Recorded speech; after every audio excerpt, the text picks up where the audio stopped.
Fellas, I'm excited to actually talk The about flip is hype right now. for this week's flip is hype topic out here. train. This is something that, working in a school, this is something we always talk about. And especially when we're talking about just budgeting, paying off debt, the first thing that, we have something in common with people is just student loans, right? So with that being said, let's jump right into this week's topic discussion. So for this week, we're going to discuss our thoughts on what people should be taught about finance in school. So let me start it off. To be honest, I think literally whatever we discussed on our past topic trains and our past episodes on debt, budgeting, investing, and entrepreneurship should definitely be taught in school, right? So my thought about what I wish for my future children is to learning about finance in school is how much does a job really pay you and how to be financially and career ready. So when my parents came from the Philippines, their dream for me was to go to college, graduate, and then become a nurse, accountant, or an engineer, like a typical Filipino's dream, right? So I was actually blessed to have parents who paid for all of my education. The problem was, and still is that the culture here is just to get kids, right, to and through college without really providing an actual action plan or roadmap. We grew up being told, just get good grades, go to school, do some extracurricular activities, don't get in trouble with the flip, and just get to college and just graduate, right? Now, am I saying that's all schools in New York or America? Absolutely not. I got to stress that, right?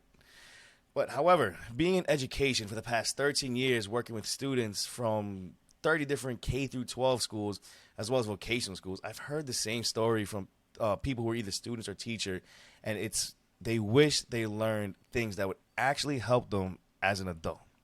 So while students are in school, the main focus again is academics, social and emotional learning, and participating in after-school clubs, right? So with that being said, I wish there was two things. Number one, that there was more concentration on focusing on giving students an action plan for what to do after they graduate from college and getting ready for their careers by giving them a better idea on how much they'll really make when they graduate from college, even this, if their job will be obsolete by the time they graduate from college, right? And also, what's the return on their investment by going to college, by taking out loans, etc. And number two, besides financial literacy, I wish that, we actually took more time to create a more rigorous curriculum that implemented soft skills, hard skills, as well as giving students any additional tools, knowledge, or case studies that would help them for their career. So, fellas, and to all the listeners, I want you just to follow me real quick, right? Imagine this. I'm going to break it down throughout the whole pipeline from pre-K all the way through college, right? If I had a magic wand and I said, boom, I can create this new school, right? Imagine a society or culture where in elementary school, besides doing the regular academics, right? But we added more social and more emotional learning at that stage. I know in Japan, I think they focus from K through second of just helping students manage their emotions. That's definitely something you want to build a foundation with, right?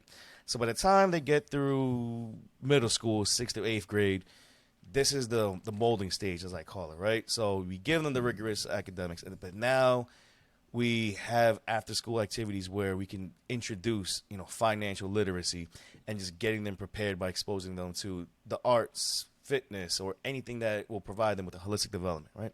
So by the time they get into high school, this is the stage where it's like, all right, we're getting prepared to take our SATs, select our college, and just be ready for college, right?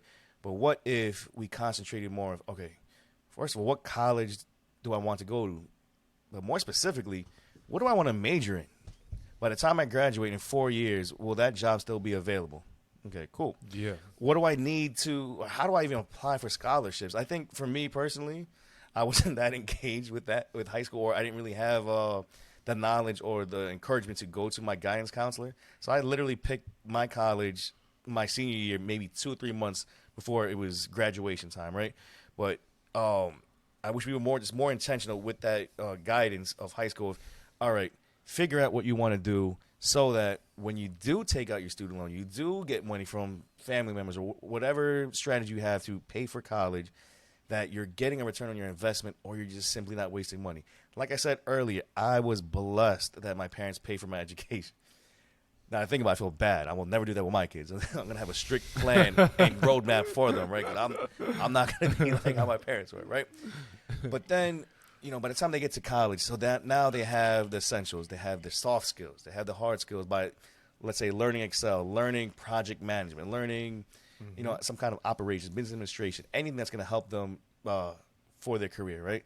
So now they figure out what they want to do in college, which now we go more into case studies, learn more about the tool. So imagine 4 years to really just prep you for your career.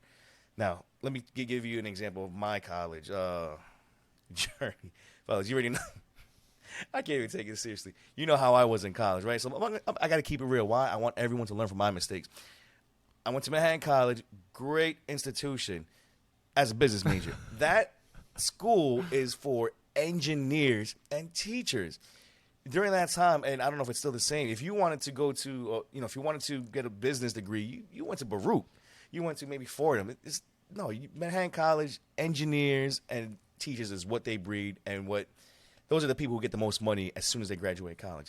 Me, on the other hand, let's say not me. My parents spent at least $150,000 minimum. God bless. Damn, man, that's a price right I there. didn't have student man. loans. I'm gonna keep it real with you. I was blessed, right? Now, as soon as I graduated in May, I didn't get my first job until January, and that was January 2010. It was so hard to find a job. Why? During college, what was I doing? I can't even remember because I was barely in classes, right? But the point is this. I wasn't given the tools to learn how to create a resume, do internships. By the time I was doing internships, I was already late in the game where they said, no, sorry, you can't do an internship because you need to receive college credits, right? But the part-time job I had, which actually helped me kickstart my career in education at the Harlem Children's Zone, I was part-time making, I think, $15 an hour with limited hours, right? So with that being said, I thought to myself, and this is an example that I share with my students just to help them motivate themselves, just to find out what they want to do in life, is imagine if I had to actually take a loan out, right? I would die knowing that, hold up, I spent $150,000. There's so much interest. Like, Jesus Christ. And then I'm only getting paid $15 an hour? Like, hold up. Or my start-off salary, let's say if I was in business. At the time, I remember, I think it was Def Jam that offered a job for marketing, right? And it was like $23,000 to $25,000, if I remember that correctly. I said no. You know why? Because my mother and father told me, as Filipino immigrants, we want you to go to college and then become a nurse and get paid six figures.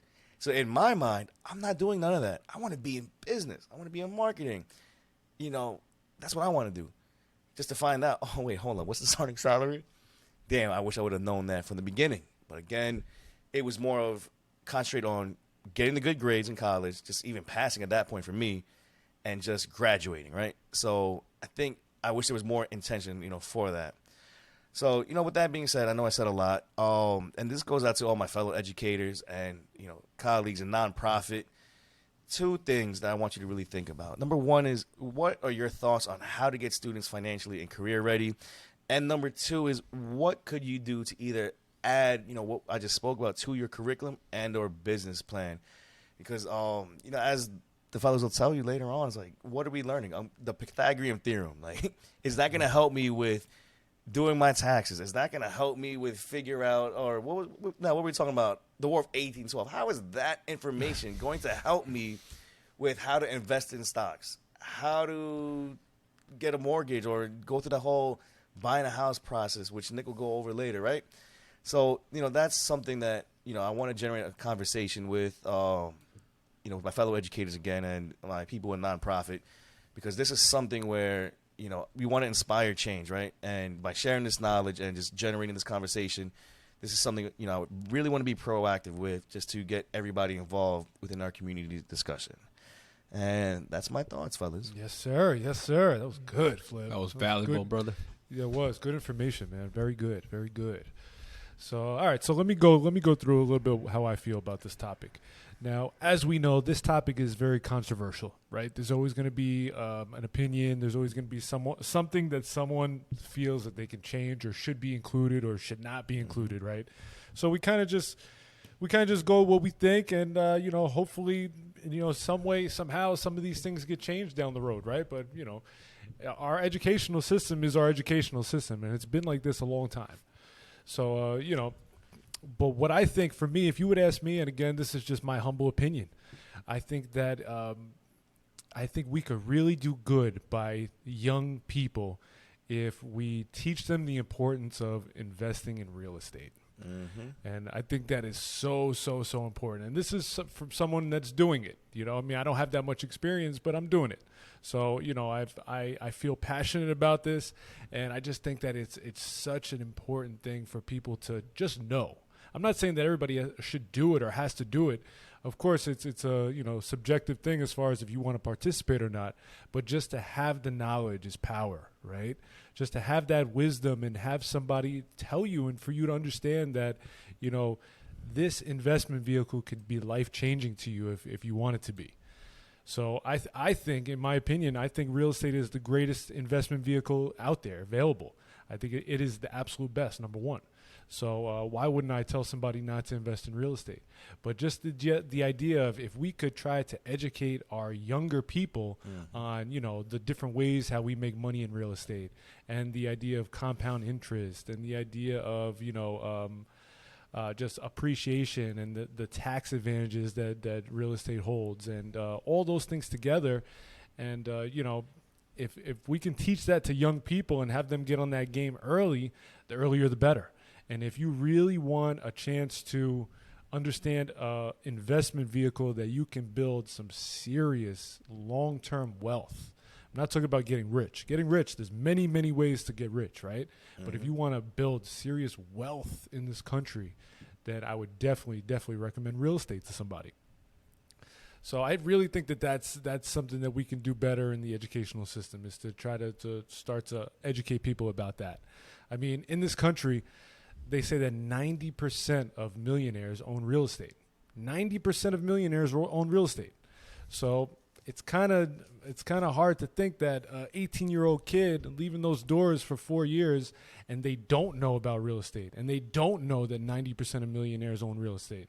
So I think, in my opinion, I think that would be something that I would try to include in the curriculums for our future minds. Love it, sir. Yes, sir. I mean, one, I'm gonna say, Flip. You don't know why you went to Manhattan College, I guess, but I'm glad you did, man, because we met each other. You know what I'm saying? You know what I'm saying? So I'm glad about that. 20 years ago. And Nick, I mean, imagine if they did teach about real estate in high school or whatever. You had all that money like stacked away, right? We lived through the 2008 2009 housing market crash. Exactly. Things could have been a lot different if we had that knowledge already, right? Right. So, I mean, it's unfortunate that we know it now. I mean, we could pay it forward. We know it, but I mean, you're doing it. You have real estate, so that's good. But could have been a lot different if we gained that knowledge in school. And hell yeah, and yeah, bro. I mean, as far as the curriculum, I've heard that it costs minimum $1 million to change like one class or something, like in a curriculum. Well, there's your answer, bro. There's your answer. That's why it's always about money. So I mean, and I get it. I get it. Yeah, we can just hope, some one of us maybe in the future, go out there with our pockets, and make a change, right? Okay, so for me, my number one thing is going to involve options, of course, and then specifically, I think they should teach growing up in high school or whatever how to sell the simplest strategy in options, how to sell an out of the money put, right? So an out of the money put is a high probability trade. You could sell that put anywhere you want. Basically, you sell a put somewhere and you're saying, all right, I want to buy this stock at this price. So for example, right now, the market's, it's not at all-time highs, it's been down this year, but let's say you missed the sell-off earlier this year. Well, you could sell a put down there and just collect money. You could collect money month over month until that the ETF drops there, or you just keep going. You keep raising your price, but it's out of the money, so you have a cushion. Stock, you buy stock, it's a 50-50 shot, right? It's either going to go up or it's going to go down. You don't know. With a put or with any option, but mainly a put, you can make money multiple ways. You can make money if the stock stays the same, if the stock goes up, obviously, because a put is a bullish strategy, and if the stock goes down a little bit, but not all the way down to your put, you still keep the money that you collected when you sold that put. So, I mean, like I said, it's a simple strategy. It's a bullish strategy. Also, selling a put, it requires way less capital than buying the stock outright, right? So you sell one put. Right now, if you sell a put in the SPY, your broker's probably going to tie up about $8,500, right? And you're basically controlling, 100 shares with that. If you went out and bought 100 shares of the SPY right now, what's that? 40-something thousand dollars, right? It's a big difference. You could sell 2 or 3 and still, make some money. You could lever up a little bit. So, yeah, I mean, that's what I would do. I would just keep it simple. Options overall, but just selling a put, I think that should be taught in academia everywhere, man. Yeah. And that's all I got for that. Well said. Solid, man. Solid. So, we mentioned a lot of great things of just what to teach in schools, right? Because, again, not saying whatever that's being taught, in schools right now, it's not important, but we need to, really focus on just getting our future ready, for their careers. Well, I think it also goes back to like we think about when we were in school, right? Like what we know now, the information we know now, and the knowledge that we know now. Wouldn't you say that if we think about it, if we knew this stuff back then, or if we were, receiving this information when we were in school, maybe we'd be a little bit further ahead than where we are now. You know what I mean? Maybe we would have started the game a little bit earlier. But then again, young minds are different, man. You're more like a squirrel. Something else comes up, you go this way, you go that way. Exactly. So, I don't know about that. I might take that back, what I just said, because, I think a mature mind does better in this game than a younger, immature mind. You know what I mean? I mean, yeah, true. But, I know people our age that they've been in that game already, in this game. You know what I'm saying? Like, so where did they get that from? Did they get that from their parents? They learned that somewhere, right? So it's like, that's true. Like, but you're right. Everybody like us, we were, what we were doing when we were younger. We were out there enjoying our life, right? But Yep. There are some people our age that they're advanced. That they're doing a little bit better than us, and they, so. Hey, we're going to get to that level, though, right? We are going to get there. Get there. And we enjoy sharing our journeys with you guys listening, so we're going to keep it going. All right, so that concludes this week's episode. We would love to hear more from you of what you would want, either yourself, if you can go back in time to see what you could have learned in school, or for those of you who have children or who will have children in the future, of what you would want them to learn, more specifically financially, just to get them more career ready. And the reason why I'm laughing right now is I just got to say this. I just want to give a big shout out to my brother Nelson, man, and my cousin Liz and you. Yes. Man, I got to put on the spot. I hope you don't mind, Nell, but Nell and his wife may have a child either later on tonight or within the next few days. Just want to. It's very, very emotional because you guys are like family to me. So, I just wish you guys the best. Yes. Can't wait to meet my niece, nephew, and share this knowledge of finance and getting rich and wealthy, with them. So, man, just congratulations to you, man. I just couldn't hold it. I was like, I can't wait. Yeah, man. Hey, listen, I appreciate that, man. Look, hey, I'm doing the best I can, to teach Alex. He's already 3, and then whoever, I don't know if I'm going to have a boy or a girl. We're going to be surprised with the next one. So whatever we have, a boy or a girl, I'm going to share my knowledge and try to, point them in the right direction, So I appreciate those kind words, man. And I can't wait. I mean, I really hope the baby doesn't come today because it's already, it's 9:30 right now and I'm trying to sleep soon. So, and plus, I don't think Liz wants the baby to come either because if she has the baby now, then she loses like maternity leave from school. You know, that's another thing. So man. Uh-oh. she want, you know how teachers are. They try to milk every single day they can. And I mean, I get it. You know, so and me too, because now they got paternity leave. So if everything works out according to the due date, then I'll have paternity leave like starting in Thanksgiving time ish. So till like February. Uh-oh. So be trading at home. That's what I'm saying. No, listen, when it's cold, you think I want to be out there digging and stuff? No, I want to be chilling on the laptop and just checking the market, man, and trying to make money that way. You know? So, oh man, I can't wait. Those are gonna be some good episodes. Those like hey, listen, like we talked about a few episodes ago, 2020 when we were home with the COVID and stuff, the coronavirus stuff. I was printing that was my best time in the market. Bro, so me too.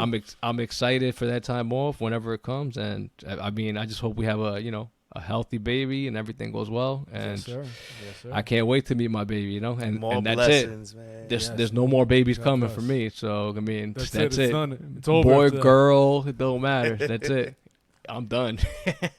So thank you, Flip, and thank you, Unit. Yes, you already know, man. And yes, thank you guys for listening and watching, all of our followers and listeners. We appreciate it.